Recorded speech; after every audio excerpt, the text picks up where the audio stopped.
What's up, everybody? It's Brice Butler. I got Shannon Sharpe, Uncle Shay Shay, Club Shay Shay, Nightcap in the building. How you doing, man? Man, I'm doing great. Great. It's great to be back in the city again. I'm so excited for Vegas to get an opportunity to host the Super Bowl, and everybody is buzzing. You know what Vegas is like on the weekend, so in any big event. But now when you add your 10x it and by bringing the Super Bowl and probably additional million people in, it's going to be crazy. But I'm super excited for the city of Las Vegas and the NFL because the NFL puts on an extravaganza like nobody else. It's the biggest sporting event in North America, and they do a great job, and it gets bigger and better every year. Yeah. So Shannon, let's hop over to you real quick. Let's get off the Super Bowl for a second, okay? You've been killing it all over social media, doing your thing. Let's talk about Cat Williams for a minute. How has everything changed for you, elevated, whatever, since Cat Williams came to Club Shay Shay? Well, he definitely told me he was going to put me in a different stratosphere, and it has. We're at over 57 million views. There haven't been a whole lot of interviews, sit-down conversations that's hit that number. Yeah. And so for my team, Club Shay Shay, the volume, CJ, my producer, and everybody behind the scenes, for us to reach that magic number.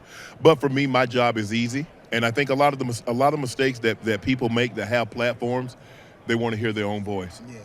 When a guest comes on my platform, obviously the viewing audience and the listening audience, they want to hear that guest. Right. So I let the guest talk. I don't try to push them in any particular way. I don't try to coax them, and we're having a conversation. Right. And what I tell my listener, what I tell the viewing listener or the viewing audience or the listener is that, look, if you want a 60 Minutes interview, 60 Minutes is still on. Yeah. I'll watch 60 Minutes. If you want Dateline, you want 48 Hours, those platforms are available. But if you want to have someone, if you want to listen to an interview or conversation where someone is expressing things that you probably never heard about that person, well, this is the place that you come to.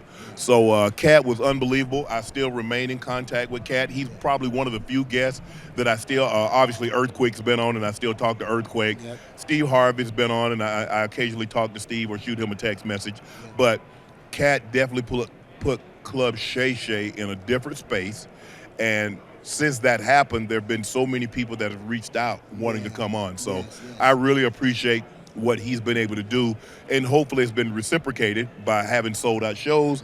I see they've added a couple of tour dates, but Cat has been unbelievable. He's an unbelievable guy, and I really appreciate his time and opportunity.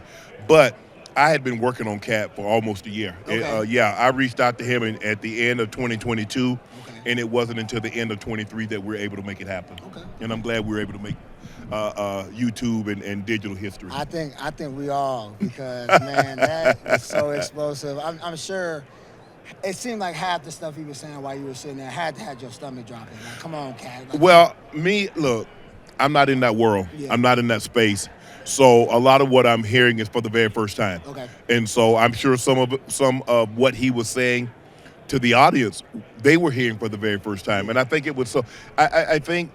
It was a lot about what he was saying, but it's also about who he was saying it about. Yes. So a lot of these people, they're big A-list names. A lot of these people in television and in radio, and they dominate their world, their space.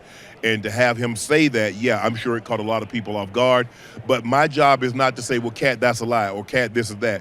This is your opportunity, because sometimes some of the guys, like I had Dinner Trainer on, I had Steve Harvey on, I had Ricky Smiley on. So some of the guys, some of the things that he was saying, he was refuting what they were saying. Yes. And so it's not my job to determine who's lying or who's telling the truth. I have an audience that listens. I have an audience that watch through YouTube, or audience that listen through Spotify and Apple. So I'll let you determine. I'll let you decide who you want to believe, and then I move on to the next.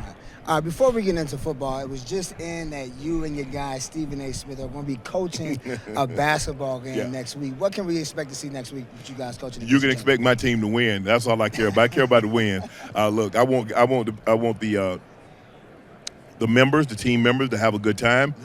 But there's nothing, you have no better time than when you win. Yeah. And so that's going to be my message to the team. Look, I want everybody to have a good time. I wish everybody can score 40 points, but we're going to feed the hot man. Right. So whoever has it going, hey, yeah, man, we're going to have somebody about to have a Luka or a Joel Embiid moment, about to have a 70-piece, because whoever's hot, They gonna get the ball. We gonna run back picks. We gonna run pin downs. We gonna run flares. We gonna do everything we possibly can. We gonna do 4 out. We gonna do everything we can to make sure that person keeps it going, and we win the game. Okay. All right, Hall of Fame tight end right here to my left, Travis Kelce. Do you say he goes down as one of the top when he's done? Well, right now for me, he's the GOAT. I mean, you base it on what he's been able to do, the longevity that in which he's enjoyed. He has the most playoff catches. He and Patrick has the most touchdowns between the duo. And you look at the consistency, the 1,000-yard games, the year in and year out, the consistency. It's just hard for me to say somebody has done it as good, as long as Trav. So for me, and that's no knock on any of the other greats. Obviously, we know what Gronk has done. He's a 4-time Super Bowl champ. He's a multiple-time All-Pro, big time in the playoff game. But Travis Kelce can match him stat for stat, number for number, yard for yard. So for my money, it's Trav. I got Trav 1 and Gronk 2. Okay. Hey, talk to us about your game day ad that you shot with Oikos featuring Martin Lawrence. That is amazing.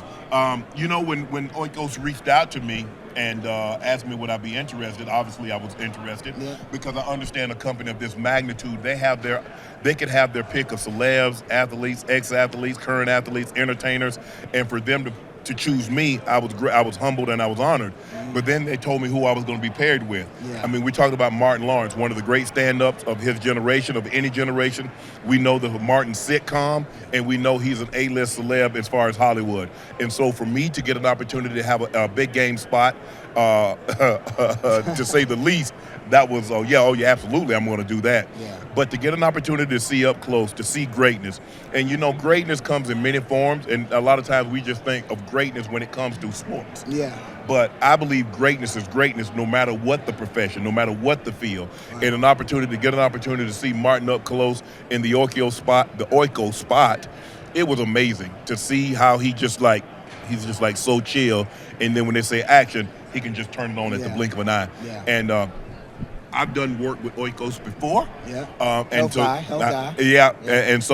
for them with the Oikos Pro and the Oikos 000, and now with the HBCUs. We all already understand the HBCUs are underfunded, under-resourced, and for them to go back and try to make sure that they're not left behind as far as providing quality nutrition and health.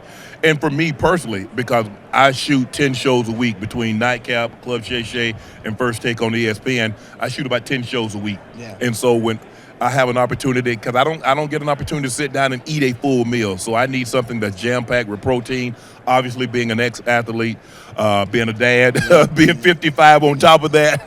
So I need as much quality protein as I can get. And so I am so glad that Oikos asked me to be a part of this spot, to have this spot in the big game and team up with Martin, and the fact that they're really giving back to HBCUs to make sure they have quality nutrition is something near and dear to my heart. That's huge. Well, Shannon, man, we got Shannon, Hall of Fame, Hall of Fame media doing everything big, still swole, still got stick knives in his body. We'll talk to y'all later, man. I appreciate you, Shannon. Thanks for having me on, bro. Yes, sir.